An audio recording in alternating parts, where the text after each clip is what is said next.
International space station वे जगह जहां पर इंसान लगातार मौजूद रहते हैं। हम इंसानों के द्वारा बनाई गई अब तक की सबसे महंगी मशीन पृथ्वी से करीब 400 किलोमीटर की ऊंचाई पर मौजूद इंटरनेशनल स्पेस स्टेशन वे सबसे ऊंची जगह है जहां पर इंसान लगातार मौजूद रहते हैं। और इंटरनेशनल स्पेस स्टेशन में रहने वाले किसी भी एस्ट्रोनॉट की जिंदगी पृथ्वी में रहने वाले किसी भी इंसान के कंपेरिजन में बहुत ही ज्यादा अलग होती है। एक दिन में 16 बार सनराइज और सनसेट देखने के बाद शायद ही किसी एस्ट्रोनॉट का मन बीच में बैठकर सनसेट देखने का करता होगा। आज बात करेंगे एक एस्ट्रोनॉट के डेली रूटीन के बारे में कि कैसे एक एस्ट्रोनॉट स्पेस स्टेशन पे सरवाइव करते हैं और क्या क्या उनकी डेली रूटीन और डेली रिक्वायरमेंट होते हैं। मैं हूं कुणाल और स्वागत करते हैं आपके अपने YouTube channel we are astronomers पर। इसके अलावा आप हमें इंस्टाग्राम पर भी फॉलो कर सकते हैं, जहां पर आप हमें डायरेक्ट मैसेज करके कोई भी अपनी क्वेरी पूछ सकते हैं। तो चलिए शुरू करते हैं आज का ये वीडियो, जिसमें हम बात करेंगे एक एस्ट्रोनॉट के डेली रूटीन के बारे में और कितना मुश्किल होता है एक एस्ट्रोनॉट का डेली का काम।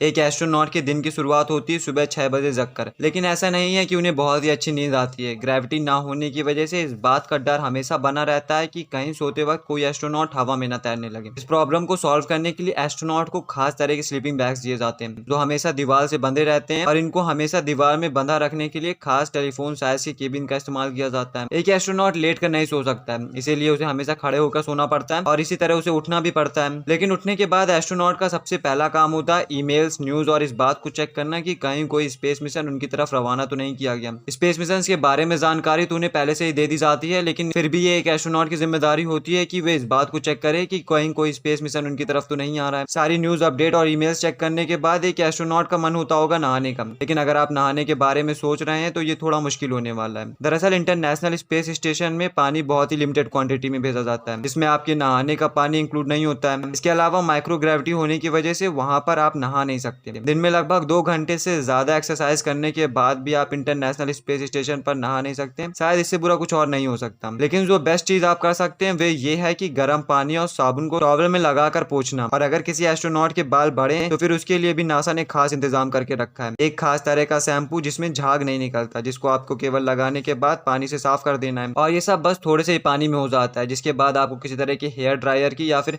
तौलिए की जरूरत नहीं होती अपने सर को साफ करने के लिए, जो न केवल पानी को बचाता है बल्कि इस बात को भी इंश्योर करता है कि कहीं झाग से निकलने वाली गंदगी इंटरनेशनल स्पेस स्टेशन पर ना फैल जाए। इसके अलावा नासा ने आपके बाल काटने का इंतजाम भी करके रखा है, एक ट्रिमर जो कि बिल्कुल भी ट्रिमर की तरह नहीं है। और इस खास मशीन को कहा जाता है फ्लो बीम, जो वैक्यूम क्लीनर के प्रिंसिपल पर काम करती है और जिसकी मदद से आप अपने बाल को किसी भी स्टाइल में काट सकते हैं। इंटरनेशनल स्पेस स्टेशन पे अगर जो सबसे आसान काम है जो धरती से बिल्कुल मिलता जुलता है, वह है शायद ब्रश करना। स्पेस स्टेशन में एस्ट्रोनॉट्स को ये भी छूट दी जाती है कि वे अपना मनपसंद टूथपेस्ट लेकर स्पेस में जा सकता है। और ठीक बिल्कुल जैसे आप पृथ्वी में टूथ ब्रश करते हैं, ठीक वैसे ही आप इंटरनेशनल स्पेस स्टेशन पर भी ब्रश कर सकते हैं। लेकिन ग्रेविटी न होने की वजह से आप इसे बाहर थूक नहीं सकते और मजबूरन आपको इसे अपने शरीर के अंदर ही निगलना पड़ेगा, जो काफी ज्यादा गंदा है। आप क्योंकि इंटरनेशनल स्पेस स्टेशन का टेम्परेचर हमेशा 70 to 73 डिग्री सेल्सियस के आसपास बना रहता है, जिसे कंट्रोल करने के लिए कई सारी मशीनों का इस्तेमाल करना पड़ता है। तब भी इंटरनेशनल स्पेस स्टेशन पे काफी गर्मी होती है, तो यहाँ पर एस्ट्रोनॉट हमेशा टी शर्ट और ट्राउजर में ही आपको मिलेंगे। इसके अलावा आप इंटरनेशनल स्पेस स्टेशन पर कपड़े नहीं धुल सकते। जो कपड़े आपके गंदे हो जाते हैं उसको लॉन्ड्री बैग्स में डालकर कई महीनों तक स्टोर किया जाता है, और फिर जब पृथ्वी से कोई कार्गो शिप आता है तो उसी में कपड़े, वेस्ट मटेरियल्स और खराब मशीनरीज को वापस पृथ्वी पर भेज दिया जाता है। इसके अलावा अगर आपको इंटरनेशनल स्पेस स्टेशन पे नेचर कॉल आती है तो ऐसी कंडीशन के लिए खास तरह के बाथरूम तैयार किए गए हैं जो माइक्रोग्रेविटी के अनुसार बने हुए हैं और वहां पर बहुत ही अच्छी तरीके से काम कर सकते हैं। किसी भी तरह के लिक्विड वेस्ट के लिए हर क्रू मेंबर को अपना पर्सनल यूरिनल फनल दिया जाता है, जो कि खास तरह के फैन ड्राइवन वैक्यूम बेस से कनेक्टेड होता है, जो दूसरे कमरे में लगी मशीन तक लिक्विड वेस्ट को पहुंचाता है, जहां पर उसका इलेक्ट्रोलिसिस करके फ्रेश ऑक्सीजन और ड्रिंकिंग वाटर बनाया जाता है। वहीं अगर हम बात करें सॉलिड वेस्ट की, तो सॉलिड वेस्ट को डिकम्पोज करना आसान नहीं होता।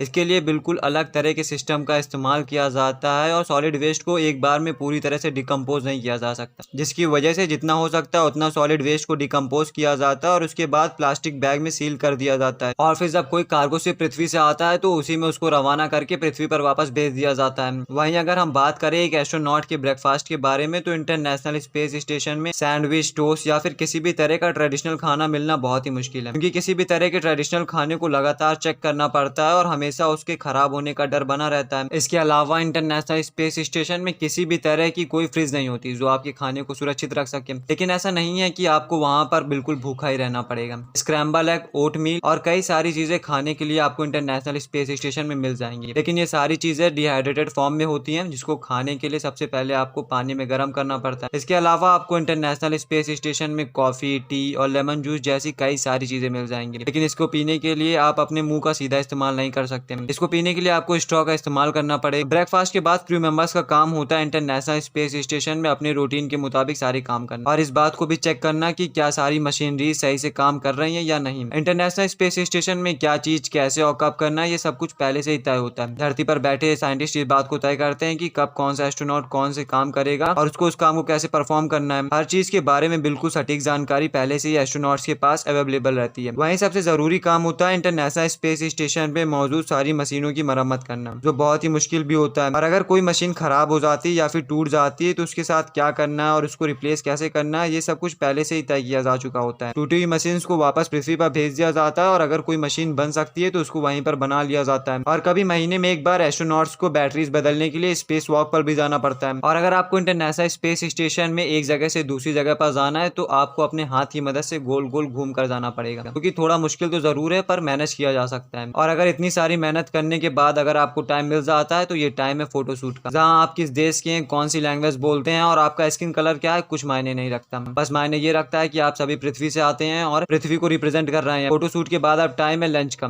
माइक्रोग्रेविटी होने की वजह से जहाँ पर सारे काम करना बहुत ही ज्यादा मुश्किल होता है, वहां पर कुकिंग करना भी लगभग इम्पॉसिबल है। तो ऐसी कंडीशन के लिए डिहाइड्रेटेड खाने का इस्तेमाल किया जाता है। इसके अलावा इंटरनेशनल स्पेस स्टेशन पर लगातार समय समय पर फ्रेश फ्रूट की डिलीवरी होती रहती है और एस्ट्रोनॉट्स को हाथ धुलने के लिए खास तरह के सैनिटाइजर का इस्तेमाल करना पड़ता है, क्योंकि वहां पर किसी भी तरह की कोई सिंक नहीं होती है और पानी बहुत ही ज्यादा इंपॉर्टेंट होता है। तो किसी भी तरह से हाथ धुलने या फिर नहाने पर पानी को बर्बाद नहीं किया जा सकता। इसके अलावा अगर एस्ट्रोनॉट के सबसे जरूरी काम के बारे में बात करें तो वे है अलग अलग तरह के एक्सपेरिमेंट परफॉर्म करना और ये देखना कि लाइफ स्पेस पे कैसा बिहेव करती है, ताकि अगर कल को हम इंसान स्पेस में कोई नई कॉलोनी बसाना चाहें तो हमें किसी तरह की समस्या का सामना ना करना पड़े। और अगर इंटरनेशनल स्पेस स्टेशन में किसी भी तरह के एक्सपेरिमेंट को परफॉर्म करना है तो ग्राउंड में बैठे साइंटिस्ट इस बात को तय करते हैं कि कौन सा एक्सपेरिमेंट कब परफॉर्म किया जाएगा और कैसे परफॉर्म किया जाएगा। इसके अलावा हर कंट्री का अपना खुद का एक्सपेरिमेंट लैब भी होता है। इंटरनेशनल स्पेस स्टेशन में रशिया के पास 2 रिसर्च मॉड्यूल्स हैं, वहीं यूएस और यूरोप के पास 1 रिसर्च मॉड्यूल। और अगर बात करें कुछ इंपॉर्टेंट एक्सपेरिमेंट की जो अब तक परफॉर्म किए जा चुके हैं इंटरनेशनल स्पेस स्टेशन में, तो वे हैं लो ग्रेविटी का क्या असर होता है हमारे लिविंग सेल्स पर, आर्टिफिशियल मटेरियल्स, इसके अलावा जानवर कैसा बिहेव करते हैं स्पेस पर, और भी कई सारे एक्सपेरिमेंट्स। और जब सारा साइंटिफिक वर्क खत्म हो जाता है तब क्रू मेंबर का काम होता है कम से कम 2 घंटे वर्कआउट करना, जिससे उनकी बॉडी एक प्रॉपर शेप में बनी रहती है। इसके अलावा एस्ट्रोनॉट्स को खास तरह के जिम इक्विपमेंट भी दिए जाते हैं, जिसमें एक्सरसाइज बाइक, ट्रेडमिल और एडवांस रेजिस्टिव एक्सरसाइज डिवाइस होता है, जिसे ARED के नाम से जाना जाता है, जो कि पृथ्वी में बिल्कुल वेट लिफ्टिंग एक्सरसाइज की तरह ही है। और फिर एक्सरसाइज खत्म होने के बाद अब टाइम है रात के खाने का। हालांकि रात का खाना भी बिल्कुल सेम होता है, जो कि लंच और ब्रेकफास्ट में रहता है। और फिर डिनर खत्म होते ही एस्ट्रोनॉट्स का काम होता है कि वे जाकर एक आराम की नींद। इसके अलावा इंटरनेशनल स्पेस स्टेशन में एक वाईफाई भी है जिसकी स्पीड 600 MB/s तक है। और अगर इंटरनेशनल स्पेस स्टेशन में सबसे अच्छी चीज की बात करें तो वे जरूर पृथ्वी को देखना होगा। रात होते ही एस्ट्रोनॉट्स अपने स्लीपिंग बैग में चले जाते हैं, जिसमें एक स्पेशल आर्मर लगा होता है जो एस्ट्रोनॉट्स को सीधा रखता है और किसी भी तरह का खतरा होने पर उन्हें वार्निंग भी देता है। ये था पूरा रूटीन एक एस्ट्रोनॉट का, कि कैसे एक एस्ट्रोनॉट स्पेस स्टेशन पे अपना समय गुजारते हैं और क्या क्या एक्सपेरिमेंट्स और क्या क्या मेहनत उन्हें करनी पड़ती है। उम्मीद करते हैं आपको आज का जरूर वीडियो पसंद आया होगा। ऐसे ही अमेजिंग साइंस वीडियोस के लिए जुड़े रहिए हमारे साथ, सब्सक्राइब करिए हमारे चैनल को and press the like button.